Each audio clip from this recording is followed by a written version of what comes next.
तो इनिशियली मैं रिक्वायर्ड नहीं था। बाद में उन्होंने कहा कि इसको पकड़ लो भाई, इसकी बेगम तो नहीं मान रही। शायद मुझे पकड़ने के बाद मान गए। तो मुझे पकड़ के उन्होंने रख ली अपने पास। तो फिर भी वो नहीं मानी क्योंकि उसने मानना ही नहीं था।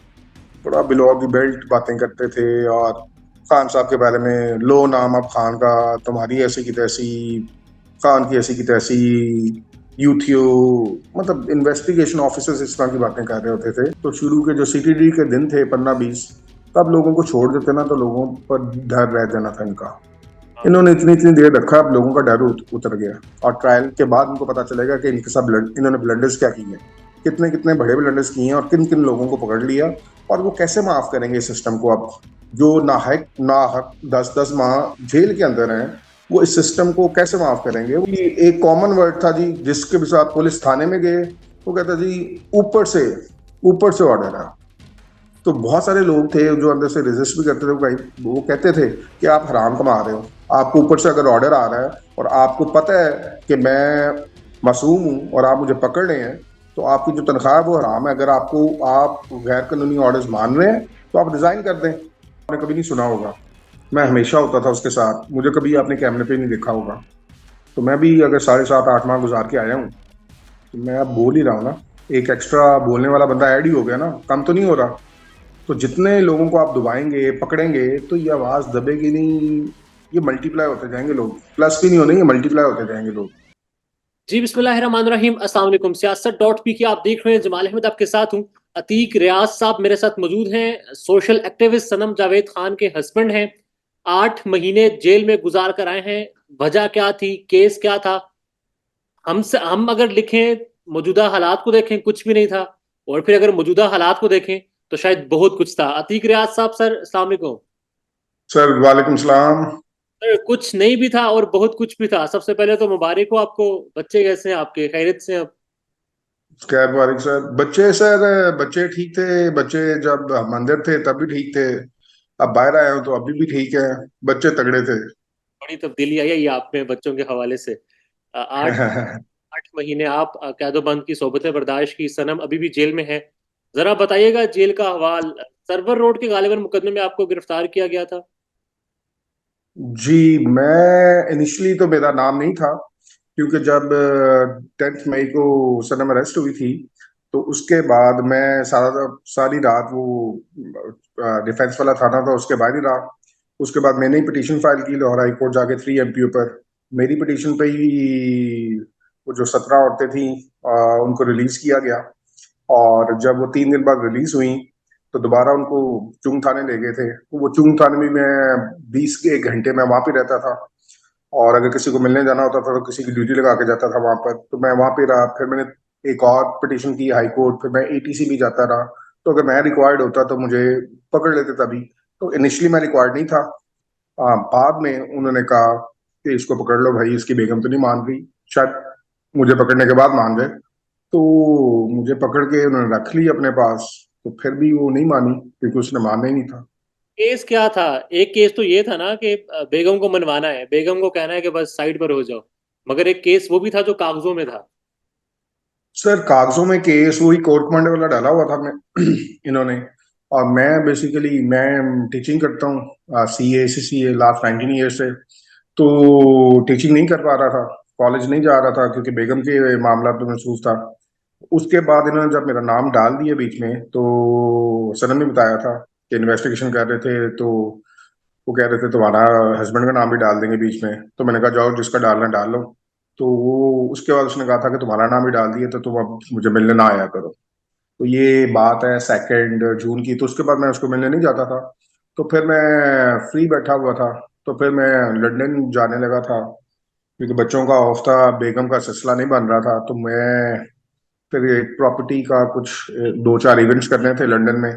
तो मैं लंदन जा रहा था। और फिर एयरपोर्ट पे जब मैंने बोर्डिंग करवा ली, FIA के पास में गया, तो उन्होंने कहा जी आपका नाम तो है, एक केस में है, 96/23 केस।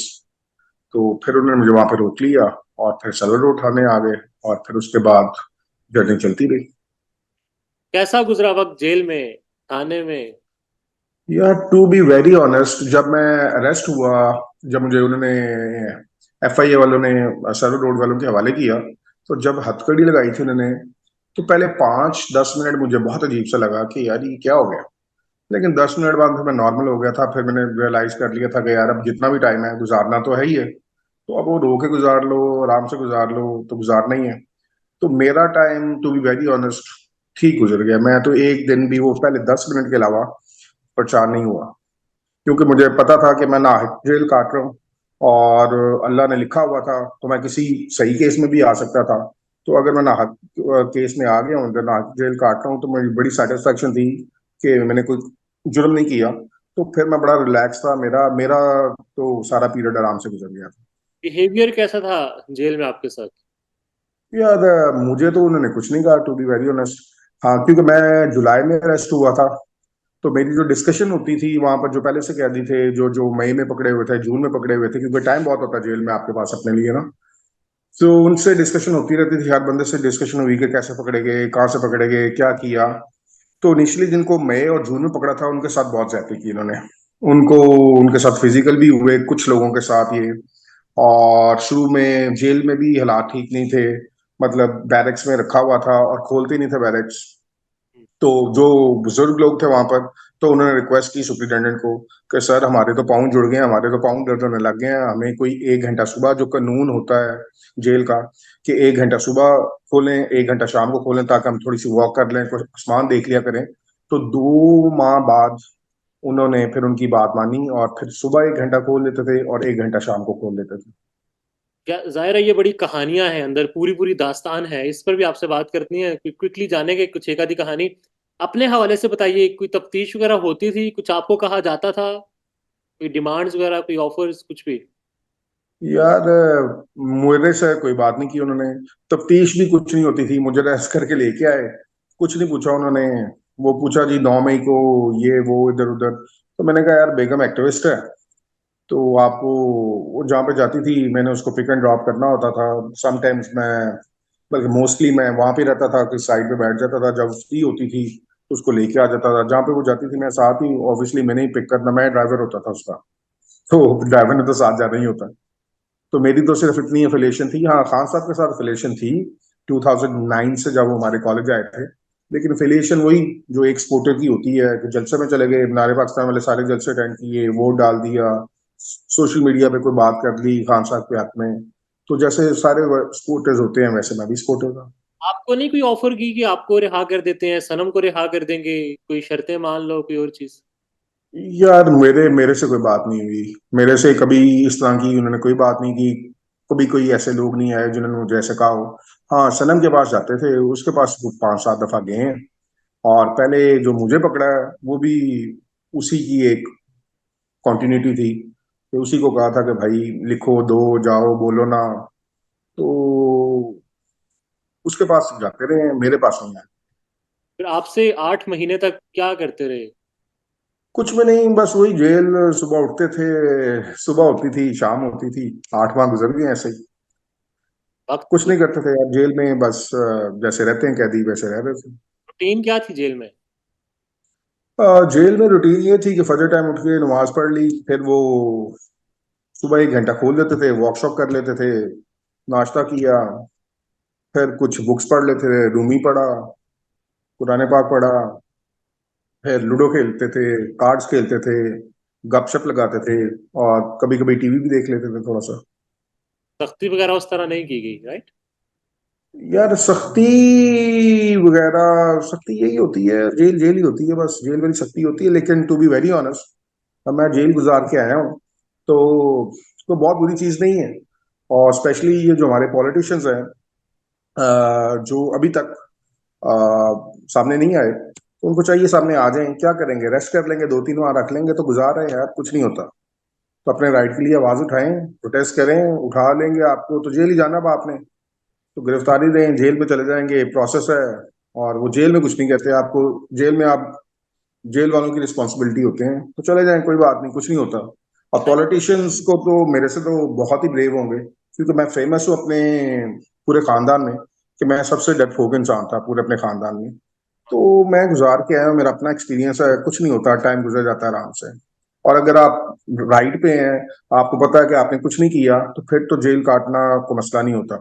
हाँ, उनके लिए मसला होता होगा कि जिनको लगता है यार कि हमने कुछ बहुत बड़े ब्लंडर्स किए हैं और जाएंगे तो किसी और केस में फंस जाएंगे, तो उनके लिए हो सकता है। लेकिन मुझे लगता है अब जो पीटीए के लीडर्स भी हैं, निकला हो यार बात, कोई नहीं, 2-3 माह रखेंगे, 2-3 माह में रिजॉल्व हो ही जाएगा मैटर, बेल शेल्स हो जाएंगी, तो निकले अपने राइट के लिए आवाज उठाएं और निकले, कुछ नहीं होता। यार यही है ना कि जेल में रखे हैं, 4-5 मिसालें ऐसी हमारे सामने है जो पकड़े तो जाते हैं, उसके बाद कहाँ पर होते हैं कुछ मालूम नहीं है। अच्छा अतीक साहब, अ, एक आधी कहानी तो सुनाए, जो 7 लोगों से बात हुई जुलाई से पहले, जो लोग अरेस्ट हुए थे, किस तरह का टॉर्चर किया गया, कुछ कहानियां मालूम है? तैयबा से बात हुई, दीगर और लोगों से भी बात हुई है, आपके पास क्या है? जरा आप तो जरा और बारीकबीनी से उन चीजों को देखते होंगे, खुद बाय प्रोफेशन टीचर है। यार जो लोग शुरू में पकड़े थे ना इन्होंने, मई में और जून में, तो उनसे जो इन्वेस्टिगेशन की, वो बहुत ही ना बड़ा बिलो द बेल्ट बातें करते थे। और खान साहब के बारे में, लो नाम अब खान का, तुम्हारी ऐसी की तैसी, खान की ऐसी की तैसी, यू थियो, मतलब इन्वेस्टिगेशन ऑफिसर्स इस तरह की बातें कर रहे होते थे। तो यहाँ बहुत सारे लोगों का खान के खिलाफ बयान दें, लीडरशिप के खिलाफ बयान दें, तो ऐसी बातें लोगों ने शेयर की जो वहां पर अरेस्ट थे। लेकिन लोग तगड़े हैं सर, मुझे लगता है इनिशियली ना, जब इन्होंने पकड़ा था, तो शुरू के जो सीटीडी के दिन थे 15-20, तब लोगों को छोड़ देते ना तो लोगों पर डर रह जाना था इनका। हाँ। इन्होंने इतनी इतनी देर रखा, अब लोगों का डर उतर गया। अब उनको यार दोबारा पकड़ लेंगे, क्या करेंगे, 20-25-30 महीना और रख लेंगे, रख लेंगे, 9-9 10-10 माह गुजार लिए उन्होंने। अब वो, उनको लगता है नेक्स्ट टाइम आएंगे भी, महीना रख लेंगे, कोई बात नहीं। तो इन्होंने वो कहते हैं ना, जो झाके उतार दिए लोगों के, मुझे लगता है बहुत सारे लोगों के झाके उतार दिए उन्होंने। अभी वो चाका खोल देता है ना इन्होंने। हाँ अच्छा, आखिर में बस हम, कुछ ऐसे लोग भी थे जो प्रोटेस्ट में शामिल नहीं थे, सिर्फ खानापुरी के लिए। सर, बहुत सारे लोग ऐसे थे जो इनोसेंट पकड़ लिए, इवन के 2-3 तो ऐसे पकड़ लिए हैं जो बिल्कुल नून लीग के थे, नून लीग के वोटर्स थे, दो हाँ। तीन ऐसे भी थे, वो भी पकड़ लिए। 5-7 लोग ऐसे पकड़ लिए जो जॉब कर रहे थे वहां पर, उसी के सर्वे रोड के पास जॉब करते थे, पीएसओ का पंप था वहां पे जॉब करता था एक बंदा, और बहुत ही गरीब था। देखो पीएसओ पंप पे जो जॉब कर रहा है, वो कितने को पैसे कमाता होगा। तो ऐसे लोग, एक फूड पांडा वाला पकड़ लिया, वो हाफिज था लड़का, हाफिज मुदस्सिर शायद नाम था उसका। तो ऐसे लोग भी इन्होंने पकड़ लिए जो वहां से गुजर रहे थे, वो जियो फेंसिंग में इन्होंने पकड़ लिए, जो जियो फेंसिंग में आया उन्होंने पकड़ लिया। तो बहुत सारे ऐसे लोग भी थे जो पकड़ लिए, और बहुत सारे लोग ऐसे थे जिनकी पीटीआई के साथ अफिलिएशन थी, लेकिन वो जस्ट प्रोटेस्ट कर रहे थे ना, वो अंदर कोर कमांडर हाउस के गए ना, उन्होंने तोड़फोड़ की। और बहुत सारे लोग इन्होंने इस तरह के भी पकड़े हुए थे। और स्पेशली मैं पहले भी एक इंटरव्यू में कह चुका हूँ, 3 भाई इन्होंने पकड़े हुए हैं, वो अभी तक अरेस्टेड है, वो नॉमिनेटेड है। वो 93/23 केस में नॉमिनेटेड है, 9 मई को पकड़ा था उनको, और वो अभी तक तीनों भाई जेल में हैं, तीनों मैरिड हैं, तीनों के बच्चे हैं। एक उसमें से प्रोटेस्ट करने गया था वहां पर, और 2 भाई रात को 2:15 बजे, वो रहते हैं जातिमुरा के पास, बिकना हाउस सोसाइटी है वहां पे रहते हैं, वो 2 भाई 2:15 बजे रात को कॉल नहीं मिल रही थी, तो वो उसको ढूंढने निकले, लिबर्टी थाने गए। लिबर्टी वालों से पूछा, जी आपने इस नाम का बंदा पकड़ा है कोई? उन्होंने कहा जी हमने नहीं पकड़ा, सर्वर रोड थाने वाले पकड़ रहे हैं, तो आप वहां पे चले जाएं। तो वो बाइक पे बैठ के शेरपा ब्रिज पे आए, तो शेरपा ब्रिज से उनको अरेस्ट कर लिया और उनको नामजद कर दिया उस केस में, कोर्टमांड हाउस वाले केस में, और वो आज तक वहां पर है। अगर आप उनकी सीढ़ियां निकलवाएंगे ना, तो उनको लोकेशन पता चल जाएगी कि वहां पर थे। अब रात को 3 बजे अरेस्ट किया उनको, तो प्रोटेस्ट तो खत्म हो गया हुआ था 9 मई की रात को, 12-1 बजे, 1:30 बजे। तो वो इस तरह की बेशुमार स्टोरीज हैं, और ये जब लोग निकलेंगे बताएंगे। और मैं तो चाहता हूँ अब ये चालान पेश करें, ट्रायल चलाएं, और ट्रायल के बाद उनको पता चलेगा कि इनके सब इन्होंने ब्लंडर्स क्या किए हैं, कितने कितने बड़े ब्लंडर्स किए हैं, और किन किन लोगों को पकड़ लिया। और वो कैसे माफ करेंगे सिस्टम को अब, जो नाहक नाहक 10-10 माह जेल के अंदर हैं, वो इस सिस्टम को कैसे माफ करेंगे? वो इस सिस्टम के शिकार हैं, उनके सारे देखें तो ऑब्वियसली बच्चों से दूर जेल होती है, लेकिन वो बहुत सारे ऐसे लोग थे जिन पे फैमिलीज डिपेंड कर रही थी। 9-9 10-10 माह से जो किराएदार थे, उनके किरायों के मसले, उनके घर कैसे चल रहे हैं पीछे। तो सर कई लोग तो इन हालात में हैं। हाँ, जो बच्चे थे 20 से 25 साल वाले पकड़े थे, क्योंकि उन पे फैमिली डिपेंड नहीं कर रही थी, उनकी ये परेशानी नहीं थी कि घर कैसे चल रहा होगा, उनके पेरेंट्स बाहर थे, वो कमा रहे थे, उनको ये मसला नहीं था, वो बड़े तगड़े थे अभी भी। वो अभी भी अपने स्टांस के साथ खड़े हुए हैं, और कहते हैं कोई बात नहीं, काट ली हमने तो कोई बात नहीं, लेकिन वो खान के साथ अभी भी खड़े हुए हैं। अफसरान और जो इदारे के पुलिस के मुलाजमीन थे, जेल इंतजामिया थी, हम कुछ ये भी सुनते हैं कि वो कहते हैं प्रेशर है हम पर, मजबूरी है, करना है। ऐसा कुछ हम आपको महसूस हुआ वहां पर? जी, एक कॉमन वर्ड था जी, जिसके साथ पुलिस थाने में गए, वो कहता जी ऊपर से ऑर्डर है। जेल में जाते थे, ऊपर से ऑर्डर है। अब पता नहीं ऊपर कितने ऊपर से ऑर्डर आए हैं ये पता नहीं, लेकिन यही बात करते थे जी, ऊपर से ऑर्डर है। तो बहुत सारे लोग थे जो अंदर से रेजिस्ट भी करते थे भाई। वो कहते थे कि आप हराम कमा रहे हो, आपको ऊपर से अगर ऑर्डर आ रहा है और आपको पता है कि मैं मासूम हूं और आप मुझे पकड़ रहे हैं, तो आपकी जो तनख्वाह है वो हराम है। अगर आपको आप गैर कानूनी ऑर्डर्स मान रहे हैं तो आप रिजाइन कर दें। आप अपने बच्चों को हराम कमा रहे हैं। कई ऐसे लोग थे जो आगे से ये आर्ग्यू करते थे। अतीक साहब, लास्ट में बस ये बता दें, अब सनम जावेद ज़ाहिर है वो अभी भी जेर हिरासत ही है, और अब जो केस है वो भी बड़ा एक पहले केसेस की तरह ही है। What next? अब आपको तो रिहाई मिल चुकी, बच्चों के पास आप आ चुके, वो नहीं मान रही, तो फिर कैसे रिहाई पॉसिबल होगी? सर कितनी देर रख लेंगे? अब केसेस देखे ना, 7 केसेस उस पर डाल दिए, 2 एमपीओज भी उस पर डाल दिए, 3 एमपीओज 2 डाल दिए, 1 महीने का।